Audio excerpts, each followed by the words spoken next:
everybody, and welcome back to the I Don't Know Running podcast, where we share our experiences that make running fun and sometimes not so fun. I'm Lewis, and I'm a self-admitted lazy ultra runner who's, ready for the fall, I guess. I'm not ready for the fall. Not at all. No? Well, okay with fall. Not okay You with winter. you like cooler temperatures. Yes and no. Well, as long as they don't get too cold. Yeah. No snow. And I'm Mitch. I am a smart runner. That's what I am. I know how to back it off. That's not true. That is not true. I did. I backed it off over the weekend. Oh my gosh. You ran a marathon. I know, but I didn't do the I didn't do the half the day before. Oh my goodness. You didn't? That's growth. That's called growth. Well, that is growth. I will give you that. But that does not mean smart. that you know how to back it off. That's smart. That's smart. Well, no, I take that back. You probably do know how to back it off. You just don't do it. And it is progress. I'll give you that. So two things, yeah, I'll agree with. But running a marathon is not an example of backing it off. A couple weeks ago, I would have done both, and then just. But True. You know, we had a conversation, you, I, and Terrence. I'm like, yeah, you guys are right. I should back it way down. I won't do the double, or I guess it's not technically a double. The marathon, the half marathon, and the marathon. I'll just do the marathon. I was hoping all the way up until I went, though. I was like, I wonder if I can do it. And I was losing sleep at night. I wasn't sleeping at night. Yeah. Like, I was seriously stressed, like, leading up to this. Like, should I do because in my head, all I could think of is I signed up for the half and full. I signed up for the challenge. I got to do both. Yeah. There's no way around it. So, yeah. So what we're talking about is Mitch, amazing. He went and did another marathon, checked another state off from the list. You're down to what, 6, 5? 5. So Massachusetts. Yeah. Got checked off. Yep. And you did the Cape Cod Marathon. Cape Cod Marathon. And, I didn't save Massachusetts for Boston for that matter. But you know what? I don't want the pressure of Boston to have to finish my states. And I really thought about it. And I'm like, if I do Boston, that's its own thing. True. It's not necessarily a state. It's a major. It's its own thing. Yeah. So you signed up. When did you sign up for this? It's been a couple months. Okay. And it is a very neat challenge that they have. Yeah. Because most races or most marathons have some kind of I'm thinking, what's the one out in... Well, we just did the North Dakota, the Fargo one, where they've got the 5K. The 5K the day before, and Yeah. you get some extra medal or something for doing the 5K and the marathon. I love that stuff. Yeah, little things like that. But this one is a little bit different because it's a half the day before and the marathon the next day. If they would have done a 5K the day before, I probably would have done that. Yeah. I ended up with a migraine in the morning too. Oh. And I getting there. So flying into Boston. Yeah. I learned later that we probably should have flown into Rhode Island. Oh, really? Driving from Boston to, to Falmouth, Cape Cod, it took almost 4 hours to get out of Boston in the middle of traffic. To get out of Boston was 3 of those hours. Yeah.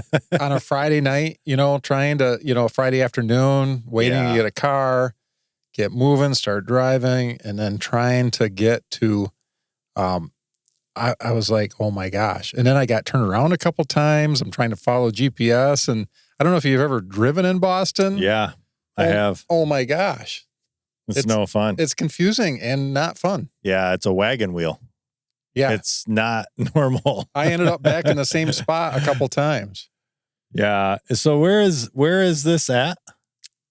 It's on. You said it's Falmouth? Falmouth? Yeah. Falmouth. Just curious. Should have looked this up before. Because what's funny is driving back, and it was a holiday weekend too. And out east, they get Columbus Day or Indigenous People Day, whatever you want to call it. Indigenous People Day, yeah. They get that day off. A lot of people out there do. Schools are off and stuff. But oh yeah, definitely. So Rhode Island, Providence, yeah, would have been the way to go. So I messed up. Wait, oh my goodness, yeah, so weird. Yeah, for sure. It would make more sense. But I'm wondering, is flying into Providence is it about the same as Boston? When I was researching it, I looked and it was really similar in price, but I think it would have been, and then hotels in Rhode Island, I think were probably more too, if I remember when I was looking at it. So it was it was almost a crapshoot. You couldn't find anything near there though? To stay? I did. Near the race? I stayed right in town, like a mile from the start-finish area. Yeah, it looks like a really cool area. I mean, the race, I'm looking at the maps right here in front of us. Yeah. Which is really neat that they did that. Yeah, because you follow the coast, and then you got all these little waterways as you're That's really cool. Yeah. And then the half is just part of it you can see, but then it's just a little bit different even within the half course. Huh. So I got to see both. Yeah. Just in one day. Well, that's pretty cool. Yeah, so they have a Chowdah challenge. Yep. And to do that or to complete it, I suppose you signed up for that. So you paid for a half, you paid for a full. Mm-hmm. And I don't know if there was a Chowdah challenge discount or I can't remember. I think I saved a few bucks by signing up for that, but you basically are doing the same things because you get 2 bibs that are the same thing, and then you get a medal for each one. You get a shirt from each one. I mean, I was thinking when I first grabbed this shirt, I thought it's not that attractive. It's going to be another ugly shirt. It's really, neither one of them are really that bad. No, they're not bad. So, typical marathon shirt. They stand out. Yeah. And then, because it's still not, we run this beach. Not as standoutish as that one. No. So I'm okay with it. I might actually wear it. But yeah, the medals were cool. I mean, they're big. I mean, if you like bling and then you get all of that stuff, you got the half medal. I actually, I asked the race coordinator at the end of the marathon, I'm like, can I get a half marathon medal? I didn't run the half yesterday, but I did sign up, and she gave me that look. Like, what are you talking about? Like, you didn't run it. So, and I'm like, I know. I said, but we do a podcast. I want to lay it on the table and at least talk about it and show the medal. And she's like, oh, okay, cool. I'll go get you one. Yeah, that's cool. But then you finish and you get, your spoon and your cup. And this is if you do the Chowdah challenge. Yeah. And I had a yellow bib on anyway, which you would have got that. I would have got that anyway. And they handed that to me. But then they had clam chowder at the finish line. Oh, nice. I like clam chowder. Yeah. Or clam chowdah. Chowdah. I can't say it right. But drop the R. So we, I had a couple bowls of clam chowder at the finish line. Yeah. I do like this. I like that soup. And I don't know, is that a soup? I guess it's a soup, right? I don't know. It's kind of its own thing. It's like chili isn't a soup. I was going to say, remember the chili conversation? Yeah, chili's not a soup. It's just chili. But I pointed out to you it was on the soup menu. So at Panera. I mean, that's not going off Panera. So it's a soup. Yeah. I think clam chowdah is considered a soup, but I would say that's another one of those things. It's kind of like its own thing. But yeah, the marathon, or I guess the race in general. Let's just talk about that a little bit. You show up. What's that all like? Like, yeah. So getting there was stressful because you flew into Boston. I mean, maybe it would have been less stressful flying into Providence or some other airport closer. I didn't make it to packet pickup on Friday night then, so I had to go there Saturday morning, and then waking up with a migraine, I was like, okay, I just got to go and pick it up. And wait, when was the half? The half was on Saturday. Oh, so the full was on Sunday. Yeah, gotcha. So I went out and picked up my my bib Saturday morning and just went back. And I tried to take a nap and I couldn't. When did you decide you were not running? I was really leaning that way Friday night already. Okay. And then Saturday when I woke up with a migraine, I'm like, I'm done. Like there's Gotcha. no way. Okay. So, and then, but parking, like getting there and parking, like you couldn't park. It was from a school. Okay. And you couldn't park in the parking lot there, but you could park quarter mile away and just walk over. It was busy, you know. I mean, there's a lot of people, but the parking went off really well, like easy to park, do all that. And then the way they had the start area was really cool. Like you could go inside the school and get your packet. They had all of their vendors in there yet too, so you could still buy stuff the morning of the race. I didn't go inside after, but I suspect you still could have got stuff or gear or whatever afterwards too. I mean, that would make sense. For me, I like to run the race, and then if I enjoyed it or for whatever reason, then I want to pick something up like Javelina. I didn't buy anything before, partly because you want to finish the race, but also because you want to take in the race. And then once I did, I bought one of their sweatshirts, which are stupid ugly, but I did get one. And I wear it around Halloween because it's got a giant jack-o'-lantern on it and it's not even the light screen printing. It's like a heavy iron-on thing. It's not iron-on, but they have that race Halloween weekend anyway. Yeah. I know, but that's not a sweatshirt I would normally buy. What's funny about that company is they have the best shirts out there. I know, they do. So the race shirt is awesome. It's a Run Rabbit, rabbit. What's the rabbit? I think that's what it is. Run Rabbit? Something along those lines. Yeah. Shirt, super which is soft. Awesome. Yeah. But anyway, so this one, parking was easy. I love the start finish area. Like they did, not really corral starts, but they just put a rope up and they let people through and they gave it a minute to really spread out the crowd starting out. I really like that. And then you kind of walk around, but they had like the whole area, like they had a couple food trucks in there too. So you could buy coffee beforehand and snacks and stuff like that. It was really set up kind of nice. That's cool. In the parking lot there? Yeah.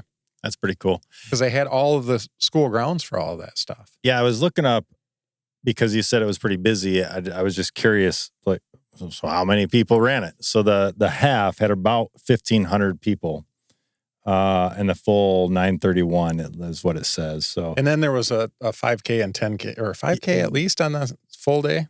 On the full day, yeah. Oh, okay. So they had more people that showed up, and I don't even know how many people were in the 5K then. Yeah, I wonder. So the 5K says 265. Okay. So yeah, you're still pretty close, pretty even days. Yeah. Total people. Yeah, it was really.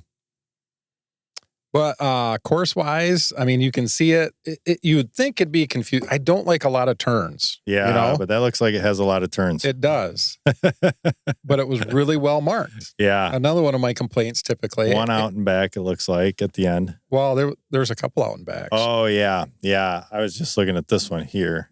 And even that. But that big out and back, that was my one thing is...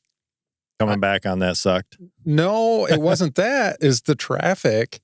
Oh. I'm a marathon maniac, and I was running next to another marathon maniac, and we were kind of chatting, kind of just turning the corner, and we're just kind of running up here, and a car come up behind us and honked. And then the next thing I know, you hear him rev up, and he clipped that guy I was running with his mirror. Jeez. Took him down. He almost fell under that tire. Wow. And then kept going, and somebody freaked out, chased him down, and yelled, got him to stop for a minute, and it folded in the mirror. Wow. And he claimed, I think he said something like, I didn't hit him. The mirror was folded in. And then he took off again, and then I find out, and this guy's, yelling to a friend of his, like, yeah, he got hit by a car. He's like, and then girls along the side, spectators, said he clipped somebody else too after that. Wow.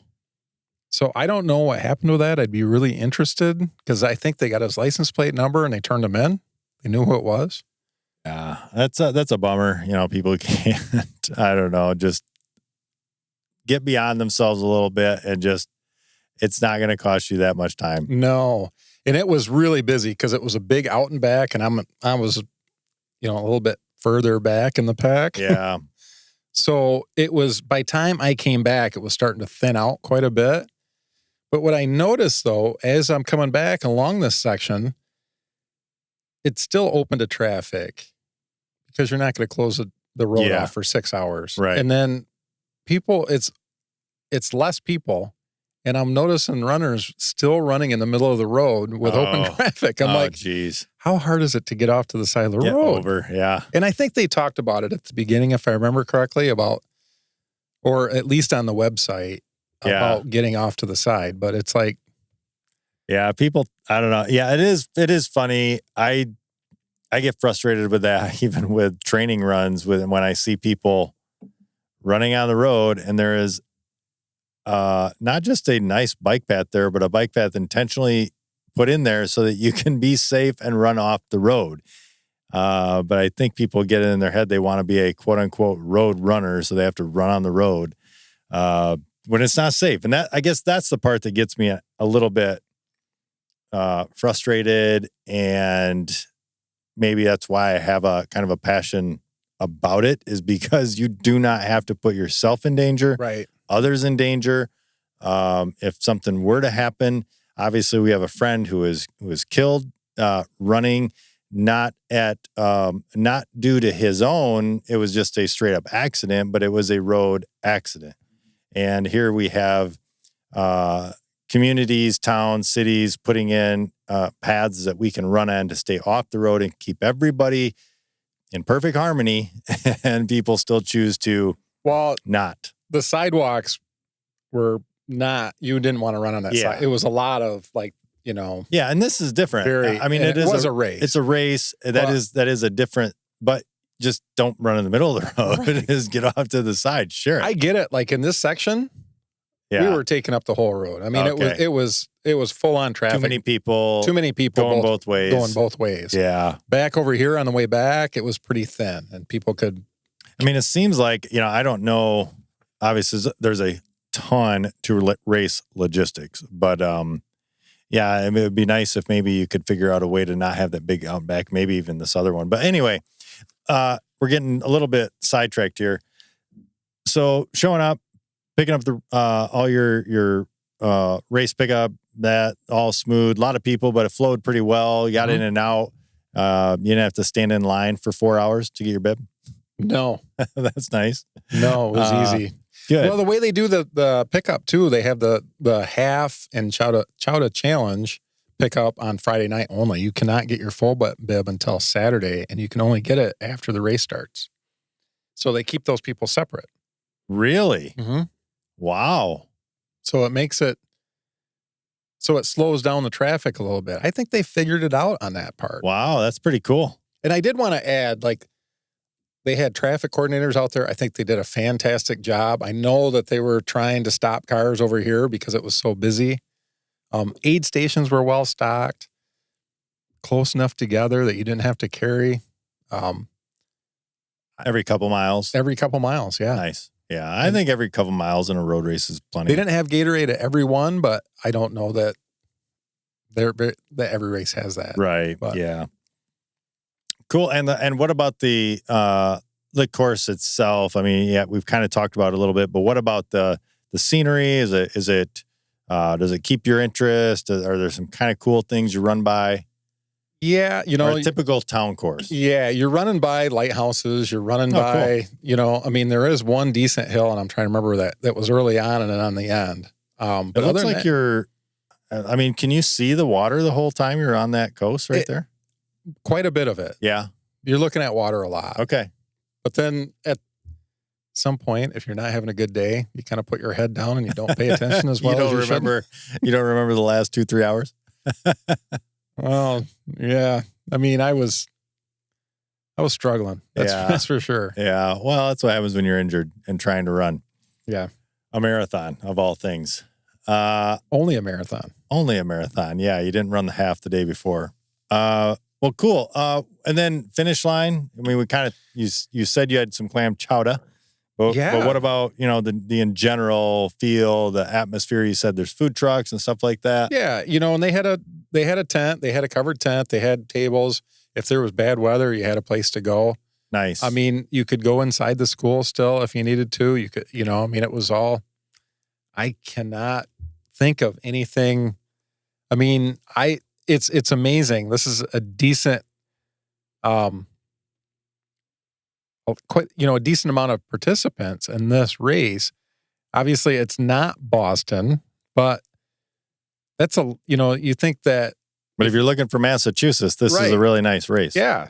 Like if you're not able to qualify for Boston, or if that's not your thing, this is great. Yeah.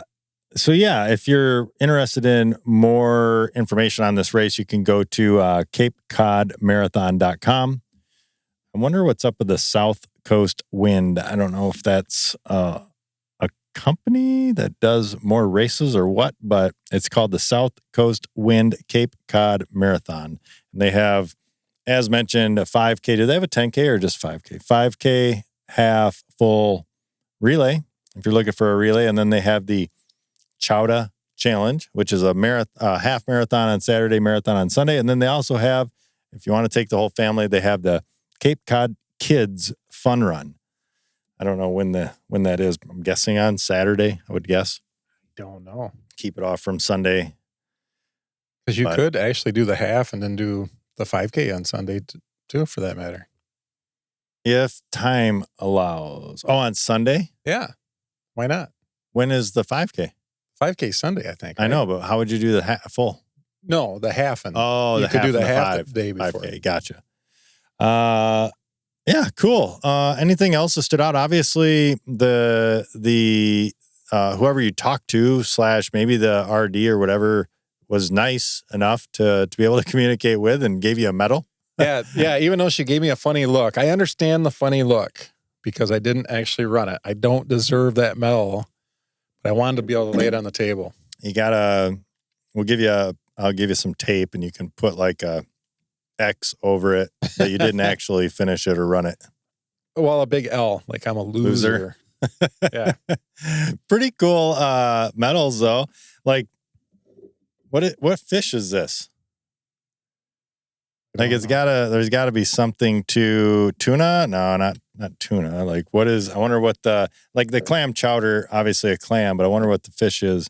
Like what is significant about the fish being on there? As far as this, I wonder if it's a specific type of fish that they fish in that area, but I'm kind of clueless.